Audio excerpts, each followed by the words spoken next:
Zombie Flesh-Eaters, an Italian splatter flick from 1979, directed by horror maestro Lucio Fulci, and starring an international cast you've probably not quite heard of, such as Ian McCulloch, Richard Johnson, Tisa Farrow. It concerns the story of a boat carrying a zombie from the island of Mato, which crashes into the New York harbour. After some zombie mayhem, a beautiful American doctor played by Tisa Farrow and a journalist played by Ian McCulloch head to the island, Quincy style, to investigate what's happening. They come across Dr. Menard and his wife reanimating the dead. As you can imagine, all hell breaks loose as they try to escape from the island without getting their throats ripped out. Lots of gore, eye gouging, shouting, and zombies crawling out of graves, and zombies fighting sharks.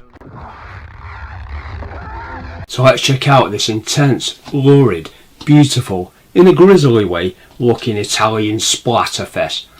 10 groovy facts about zombie flesh eaters. Come on, get on the boat.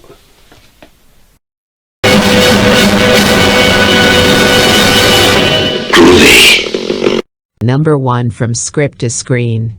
Screenwriter Dardano Sacchetti, a renowned Italian screenwriter who's written such movies as Cat of Nine Tails, A Bay of Blood, The Beyond, Demons and many more, wrote a script titled Nightmare Island, which was more in the vein of voodoo zombie classics such as I Walked with a Zombie and Voodoo Island. After the script was bought by Variety Film, the script was fine-tuned, or should that be ripped apart and rewritten to resemble the flesh-eating zombies like the one seen in the hugely successful Dawn of the Dead, directed by Romero, but released and retitled as Zombie in Italy. More on that later. Even the New York set Dead Shall Walk the Earth scenes were added to the script to cash in on the American zombie blockbuster, so the script was ready. Now they needed a director. Producer Fabrizio De Angelis approached acclaimed director Enzo G. Castellera, who'd made successful films such as Cold Eyes of Fear and Inglourious Bastards, but he turned it down, although the director would recommend fellow friend and director Lucio Fulci, whom he knew well. Fulci was not a fan of horror films, but took the job anyway. Maybe little did he know he would create one of Europe's most successful and notorious horror movies. Shooting began in June 1979, shot in Latina, Italy, New York City in the US of A, and Santo Domingo in the Dominican Republic. Shot on a budget of just over £400,000, it made over £3 million at the box office. It was an unexpected splat hit. Number 2, the shark scene. In one of the most audacious and iconic scenes in movie history, a zombie fights a shark. Yep, that's right, a zombie fights a shark. Nowadays, this would be your everyday sci-fi channel movie, but back then, this was something else. Plus, it was shot without the aid of the much safer CGI that would no doubt be used today. It hadn't been done before, and as far as I'm aware, it's not been done since. It was insisted by producer Ugo Tucci that a shark scene be put into the movie, as shark attack movies were very popular. So why not combine sharks with Dawn of the Dead? Because it's crazy, that's why, but insist he did. According to some reports, director Lucio Fulci said the scene would be incredibly silly and embarrassing, and didn't want to be associated with it. He refused to shoot the scene, but was told he had to do so there was a bit of a compromise. Tucci brought in second unit director to shoot this stunning sequence, although Fulci would still be pulling the strings above the ocean, either aboard the boat or on the land, as sadly it's not entirely clear as the info is vague. Rene Cardona Jr., an Olympic swimmer who'd photographed sharks and wrote books on them, as well as being Jacques Cousteau's dive guide, was hired to play the zombie in the dangerous shark scene. At the very last minute he dropped out, no doubt after realising even he wasn't that insane. Shark trainer Ramon Bravo was brought in to play the shark fighting zombie. Now here's the thing, they were going to use a tiger shark, classed as the most dangerous shark in the world, and here these mad sons of guns were going to bop it on the nose. It was fed well, so hopefully it would have a full stomach, by the time it came to shooting, and to be even on the safer side, it was sedated, so it was full and doped up. This is what the shark must have felt like when shooting that scene. Whoa, far out, man. I feel so full, and I don't even know what day it is. Ramon Bravo's performance was not credited in the movie, and he sadly passed away in 1998 to fight sharks in the sky. It's a crazy, stunningly shot moment, so bravo, Ramon Bravo. However, there is more to this shark scene than meets the eye, which brings me to... Number 3 was Lucio Fulci, a tyrant on set. It's fair to say Lucio Fulci had made some of the most interesting and highly regarded horror movies in Italian cinema. Some consider him a genius. He definitely has an eye for creating shocking, beautiful moments, but on set he is not as fondly thought of, according to some. Some put this down to the tragedy in his personal life, such as his wife's suicide and his deteriorating health, creating some demons he found hard to deal with. According to Al Cliver, who played the boat captain in the movie, Lucio Fulci was a bit of a tyrant and extremely difficult to work with. Although it must be said, Al Cliver did work again with Fulci on The Black Cat 1980 and The Beyond in 1981, so it must have been bearable at least. Cliver said Fulci would insult people every day. Maybe it was banter, who knows. Fulci said it was hard work trying to make Al Cliver look like he could act. Oretta Gay, the beautiful lady who has to face the shark and the zombie whilst topless, was trying to get her big break in the movie world by starring in this splatter flick. The day before shooting the shark scene, Oretta Gay went sunbathing and was burnt. Remember to put your lotion on, people. So she asked if the scene could be postponed, but Fulci was not in an accommodating mood. He said no, and also insisted she shoot the scene topless.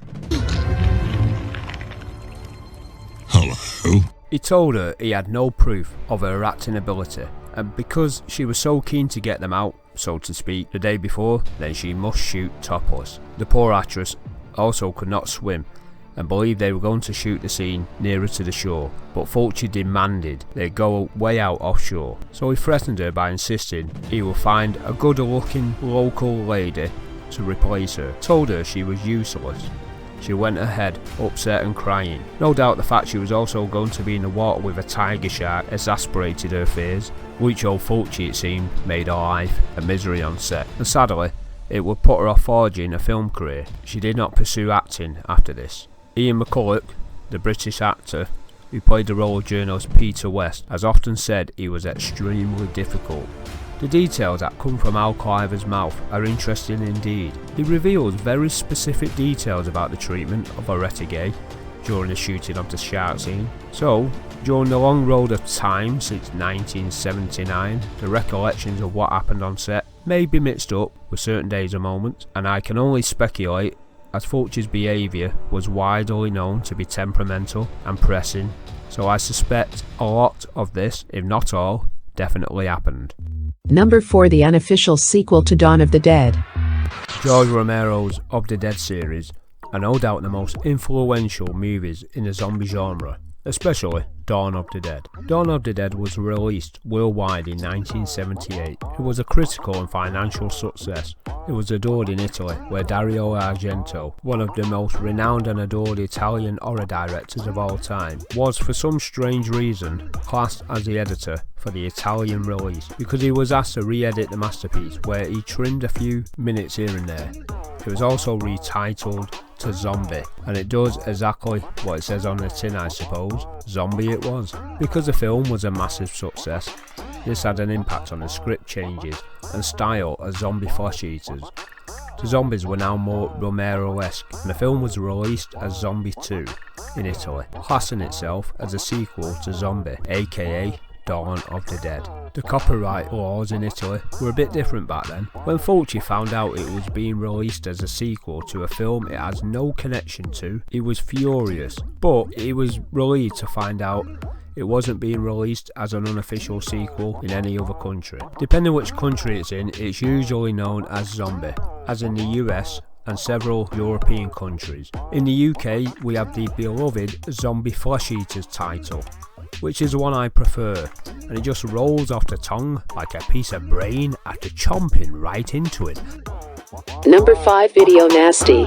Despite the claims by child psychologists that youngsters can act violently after watching so-called video nasties. VHS video shops were big business in the 80s. Now you could see all kinds of movies, in your face, lurid, insane, beautiful, amazing horror movies from the far-flung corners of the world. Without hoping you'd find some obscure horror on the late night TV sometime. Now you could choose from a vast selection. When Zombie Flesh-Eaters hit the undead scene, it had a deserved reputation as a brutal, gory, beautifully shot, blood-splattered movie, and people wanted to see this Italian classic in all its gory glory. But times were a-changing in the UK. In 1982, the Videos Recording Act was brought into play after a vociferous campaign by Mary Whitehouse, an ex-school teacher who was adamant the moral fabric of society was in decline and we were all going to hell because we enjoyed horror and sex. Bloody hell, and making the UK sound like a right bunch of lecherous creeps, aren't they? So Mary Whitehouse and several religious organisations were instrumental in the creation of the Video Nasties banning of several horror titles such as Texas Chainsaw Massacre, The Burning, Cannibal Ferox, The Beyond and several more, including of course Zombie Flesh-Eaters. If you were to own this movie, you would be prosecuted and sent to prison. I heard stories of video shop owners who now had stashes of illegal video nasties, as they were called, trying to get rid of them by selling them to buyers in alleyways who would take the risk of owning them. Some people actually spent time in prison. In a way, this actually made it more exciting. Bootleg copies would do the rounds. If you knew a guy who knew a guy, usually in the pub, and a few times in the 80s, I'd see bootleg copies of horror films that were banned. Zombie Flesh-Eaters was one of the most notorious for its depiction of brightly lit, colourful violence. Back in the 80s, I remember getting hold of bootleg copies of these banned Video Nasties films. It was the only way to see them, and we thought they'd never see the light of day again. Sadly, I only have one of my bootleg videos left. It's this, Texas Chainsaw Massacre 2, which also had Bloody Moon on it. The Zombie Flesh-Eaters, aka Zombie, or Zombie 2, was on the list of obscene publications all the way up to 2005. Only then could the film be released legally, after being taken off the Video Nasties list, a staggering 26 years after it came out. Number 6 The sequels are they? Zombie Flesh-Eaters, or Zombie 2 as it was also known, depending on your neck of the woods, was a success, so it was inevitable there would be a sequel or two to cash in. Now depending on which country they were released, there would be alternate sequels, so bear with me as I try to explain this complex maze of sequels that didn't care if they were actual sequels or not. In Italy, the first movie was titled Zombie 2 as an unofficial sequel to Romero's Dawn of the Dead. They then brought out Zombie 3 in 1988, which was a sequel in name only, and very Day of the Dead-ish. This was also directed by Lucio Fulci, and that was that for Italy. By then, they'd had enough of sequels, official or otherwise. In the US, it was called Zombie. So when an Italian sequel, Zombie 3, came out, it was retitled Zombie 2 in the US. Nope, they simply called it Zombie 3. Surely leaving a lot of Americans wondering what the hell happened to Zombie 2. Then, in 1987, Zombie 4 was released, which was an unrelated sequel. And then finally, in 1989, you had Zombie 5, Killing Birds. No, not Zombies Killing Birds, but that was a subtitle. Some movie involving falcons tearing people's eyes out, a group of people looking for a rare species of woodpecker, and some random zombie attacks, and lots of screaming. I'm not making that up, by the way. In Germany, Zombie Flesh-Eaters was released as Voodoo, and there were no sequels, but strangely enough, both Romero's Dawn of the Dead and its sequel from 1985 Day of the Dead were titled Zombie, and Zombie 2 for the German market. Nothing wrong with that, but wait, Fulci's official sequel to his own zombie movie, Zombie 3, was actually released as a sequel to Dawn and Day of the Dead in Germany. So, an official sequel now becomes an unofficial sequel. My mind's going to explode. And finally, in the UK, the movie was released under the superb title Zombie Flesh-Eaters, where Fulci's Zombie 3 would become Zombie Flesh-Eaters Part 2 in the UK, but to top it all off in the UK, we also had an unrelated, unofficial sequel. Hell, why not? Every other country's doing it. Why should the UK be any different? An Italian horror film about zombies raised by voodoo magic going by the name of Oltre la Morte, or After Death, was retitled Zombie Flesh-Eaters Part 3 in 1989. It's not a good movie by any stretch of the imagination. If you want to watch all of the sequels released in different countries, then good luck to you, and I'll see you in 10 years, as it'll probably take you that long to bloody watch them all.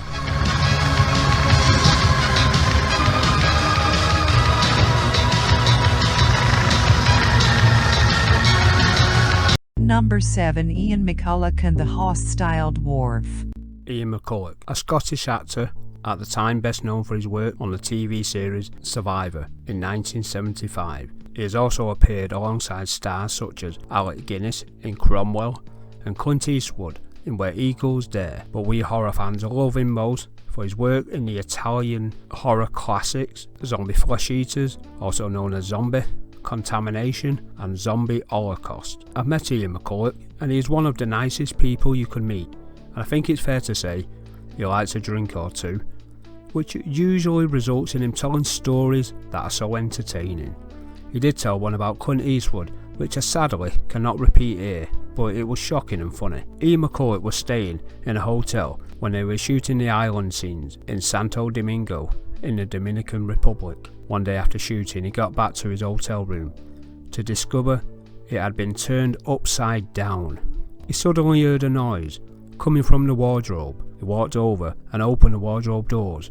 A dwarf around 3 foot in height jumped out, armed with a knife.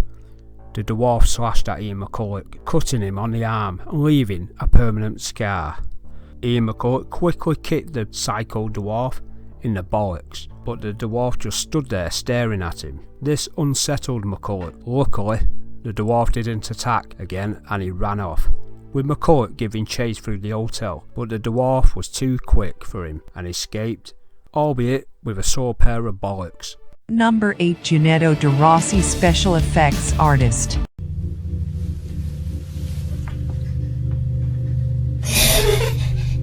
Gianetto De Rossi, an Italian special effects makeup artist who has worked on over 163 movies and made a lasting impact with his stylish, visceral, stunning effects, often created on small budgets. His zombies are some of the best you'll see on screen, even to this day. Gianetto De Rossi had worked with Lucio Fulci twice before, joining him once more on Zombie Flesh-Eaters. De Rossi was very forthcoming with his opinions when it came to working on the movies, always offering ideas for great effects moments, even if they weren't always taken on board. After reading the Zombie Flesh-Eaters script, he told Fulci that it simply cannot compete with Dawn of the Dead, so they should just focus on the effects, especially the zombies. Usually, when creating zombie makeup with prosthetics, an effects artist would get a mould of the person's face who would be playing a zombie, but because the budget was so low and time was of the essence, they couldn't afford that many extras to play the zombies, and some days they wouldn't know who was going to be a zombie till just hours before shooting. So De Rossi had to improvise by creating a clay application which could quickly be applied to a zombie actor's face on set shortly before the scene was to be shot. The zombie actors would walk around with this warm clay stuck to their face, and it would take over an hour to get it off completely. Because the actors were covered in so much clay, Fulci would call them flower pots. One of, if not the most gruesome moments in the movie is when the character, Paola, is grabbed by a zombie and has a large splinter of wood forced into her eye, in gory detail. The death of this character was actually a bit vague and less exciting in the original script, so De Rossi told Fulci he had a great idea for a death scene. Lucio Fulci decided to let De Rossi direct the scene himself. He built an head resembling actress Olga Kaletos and made the soon-to-be impaled eye out of mortician's wax filled with egg. This achieved the desired effect. The zombie's hand forcing the character's head onto the splinter is actually that of Gianetto De Rossi himself. Actor Ottaviano Dell'Acqua played the worm-faced zombie that would be immortalised on posters and VHS covers worldwide in the not too distant future. He quickly had the zombie clay attached to his face, but little did he know, DeRossi had put some worms on hooks hidden in the makeup. A Delacqua emerged from the soil, giving it his all. A worm escaped and started heading towards the actor's nostrils, as it was a nice warm place to venture to. DeRossi spotted it and quickly removed the worm. This would have caused some serious damage. The actor wasn't happy, but from it emerged one of the greatest looking zombies of all time. Giannetti DeRossi sadly passed away in 2021, but he left behind a legacy and he shall be forever remembered. R.I.P. Giannetti DeRossi. Number 9. The comic book adaptation.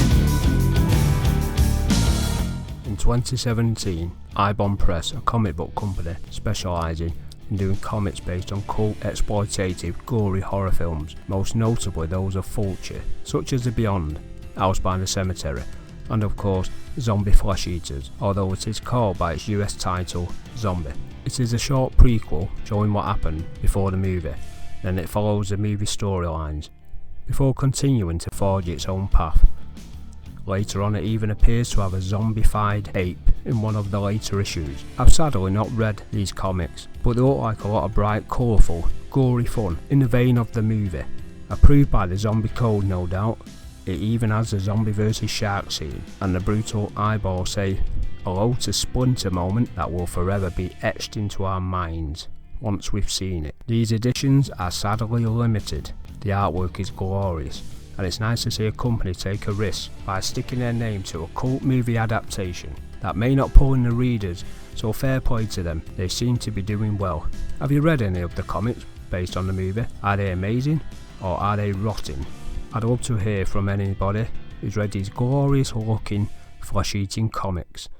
Number 10. Fabio Frizzi. Couldn't very well leave this beautiful corpse of a movie without mentioning Fabio Frizzi. Stunning, often imitated musical score for Zombie Flesh-Eaters. Fabio Frizzi is a composer who's worked on such movies as The Beyond, City of the Living Dead, Puppet Master the Third Reich, plus many more. Although Fabio Frizzi had worked with Fulci before, he never actually worked on a horror movie, so Zombie Flesh-Eaters was to be his first. The score implements a Caribbean theme, and the dense, haunting synth score just elevates the movie to another level. Frizzi had two musicians, Adriano Giordanelli, who could pretty much play any instrument, and Maurizio Guarini, who had two huge keyboards, which Frizzi would direct Guarini to play a certain style. According to the great man himself, the melody of the Beatles song A Day in the Life gave Fabio Frizzi inspiration to write the music for the eye-gouging scene in Zombie Flesh-Eaters. Who would have thought it would have been four Scousers from Liverpool, England, who would give Fabio Frizzi the inspiration for one of the most disturbing horrific scenes in cinema history? Maybe it should have been Lucy in the Eye with Zombies. Please forgive my Scouse accent. I think it's fair to say Zombie Flesh-Eaters put Fabio Frizzi on the ear map and gave him a great career, and also gave us some of the greatest horror soundtracks to grace our warped minds. Go for a walk, maybe on the beach, and listen to the soundtrack, and I suspect a lot of you will have the hairs on your arms raise up and suddenly become more anxious and look out for zombies. It's that evocative. I love the soundtrack, so thank you, Fabio Frizzi. But there you have it, 10 groovy facts about one of the most iconic Italian horror films of all time. The amazing classic that is Zombie Flesh-Eaters. Arrivederci. And I'm off now to kick a dwarf in the nuts. I need to get off this island fast, but there's a shark. Well sir, I have just the thing for that. I found it in the dark. It's a zombie that will fight a shark. Swim, swim, for your life. The shark has just been beaten. But now the shark has gone. It's your legs that the zombie's eating. Zombie Flesh-Eaters.